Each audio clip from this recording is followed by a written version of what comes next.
It gives so much more depth of flavor, which is great. I like it. So good.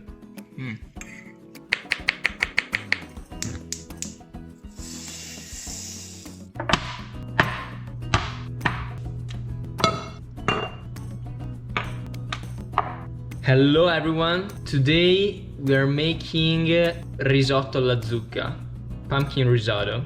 And it's super easy. It's not super quick, but once you buy the pumpkin and you clean it, you can make risotto multiple times. So, you know, it's a compromise. Ingredients that are not mandatory for this recipe are nutmeg, sage, grana or parmigiano, and butter. I like sage and nutmeg just because, you know, I'm trying to make the pumpkin risotto with the taste of the feeling of tortelli di zucca. But anyway, this is why I add these two ingredients. You cannot have them. I mean, the original recipe without these two ingredients is awesome by itself. This is just my little kick to it. In terms of butter, you can use butter. I'm using clarified butter or ghee just because it's a bit lighter and I cannot eat the protein of the butter, so like it's a good compromise for me. And parmigiano, you can use parmesan, you can use grana. Vegetable broth, about a liter. For I'm doing 180 grams of rice. Oil, pumpkin. Oh, and one onion, small onion. Pumpkin, this is a big topic, and let me put these two ingredients in the fridge before they melt. I'll keep the butter here because we're doing something with it. I'll put the parmesan away. Parmigiano, not parmesan. This is the pumpkin I'm using. I like this one because basically I bought this one because it resembles the zucca mantovana in Italy. So this should be the cabocha squash in English or America. Anyway, you know the shape, you know the color. I'll show you inside. One little trick how to recognize if it's ready to eat. The extremity where it's connected to the plant needs to be dry. The skin needs to be very firm, so hard.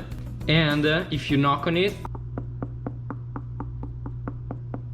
you hear that? The sound needs to be harmonic. Let's start. Pumpkin first. Voila. Great smell, by the way. For the seeds, a spoon.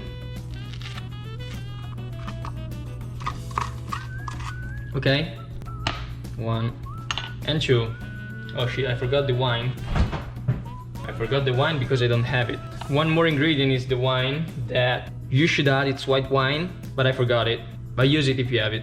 Okay, we can roast the pumpkin in the oven, but to be quicker, I simply cut the skin away and cook it directly in the pan. I'll show you how in a second. Don't throw these away, it's all good. Done. We use a 1 to 1.2 ratio. We multiply the grams of rice we have by 1.2 and we have the quantity of the pumpkin. By the way, I'm using a carnaroli rice, really important. It's the best for risottos. So for me, this is the pumpkin I'm gonna use, which is about 1/4 of the whole pumpkin. So let's put these aside and let's chop the onion. I have pieces of pumpkin everywhere. There we go. Minimum waste. Okay, and of this onion, half we're gonna use it for the first part and half for the second. Let's move over these stoves. Okay, so what I want to do first is to aromatize the butter with the sage. So I put my butter in the pan. I light up the heat, medium low. Meanwhile, I wash the sage. Okay, and I put the sage in. We are bringing out all the flavor of the sage. Lower the heat if it's too high. Mine is too high. And we are also frying the sage, and this is gonna turn helpful later. I'll show you why. By the way, this is an experiment. I've never done it before, but I had the idea overnight and I said, let's try it, let's see how it goes. Okay, meanwhile we can turn on the heat below the stock, medium low. Okay, we got what we wanted out of it. Okay, I drained the leaves, I keep them, and once they're drained, I'll put the butter in the freezer. I'll explain to you later why. Heat up, onion in. Okay, once the onion is turning golden, I'll add all the pumpkin. Once you've added the pumpkin, medium-low heat, cover it, let it go for like 1 minute, and then we add the salt. Nice. I add some salt so that the pumpkin releases its water. There we go. Okay, and to help it out, I add a spoon, actually 2, of broth. Once the broth is dried out, we are pretty much ready for the next phase.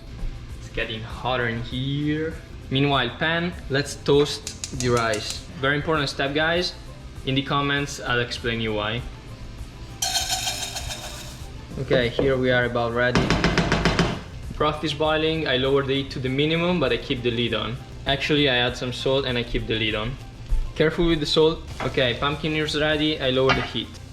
I pour, as I said, 3/4 of the pumpkin in a glass where I blend it because I don't have a blender recipient. Okay, and I keep this part to add to the rice. I add a scoop of broth here. Okay, this is what we are looking for. Rice is ready, this is the color we want. I take it off the heat. A drop of olive oil here, okay. Onion, the other half in. Turn the heat back on and we let the onion go. Okay, rice in. And we don't clean the pan, all the flavors are there, so like, let's scrape the bottom of it up. This is the moment you should use the white wine that I don't have, so I go forward to the next part, I add the pumpkin back in. Yeah, I don't even have enough bowls, but like, you know, this is the Fuorisede kitchen. Okay, and I start pouring my stock. Little by little. It never needs to be over drown, the rice, but just about enough, you see, so that it doesn't stick to the bottom. Remember to freeze the butter. So I'm gonna use this pan to dry out the sage leaves. Okay, halfway through I add my cream as well. Okay, I take the leaves off the heat. Now as you can see they are very crunchy. Okay, the rice is getting fatter, bigger, and hope you didn't clean the blender because this is how we are gonna clean it. We ain't throwing a thing here. Just make sure you don't scratch the pan. Okay, we are halfway through, time to add the cream. Just consider that, of course, when you add the cream, it gets more creamy, so it gives you the illusion that there's still water, but instead it's pumpkin. There's a higher risk to burn it. Just be aware of that. Now, this is the color we like. And of course, guys, don't clean this out. We're gonna clean it with the broth. There we go. You see the rice is always boiling. Okay, we're about ready, guys. I add just a scrunch of nutmeg. I turn off the heat. I take my frozen flavor butter. Damn, it really is frozen. Wait, first, parmesan. Parmesan in.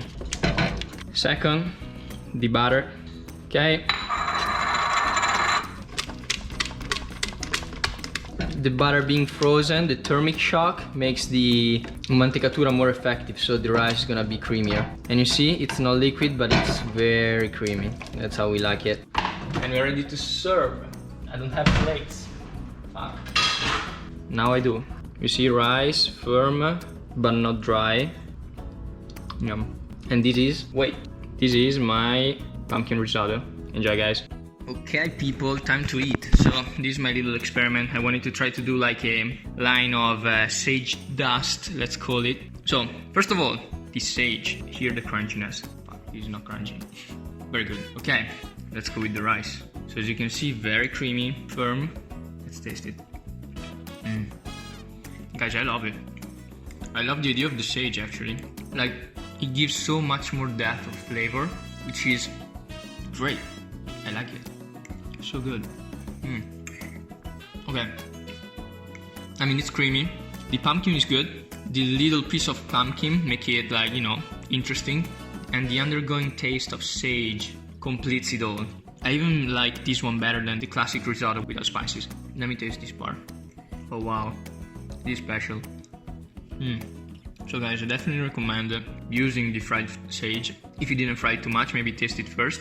If it's not bitter, it's a blast. Let me know what you think. Let me know if you try it. Send me pictures, as always. And yeah, I mean, enjoy fall. Enjoy the pumpkins while they're here.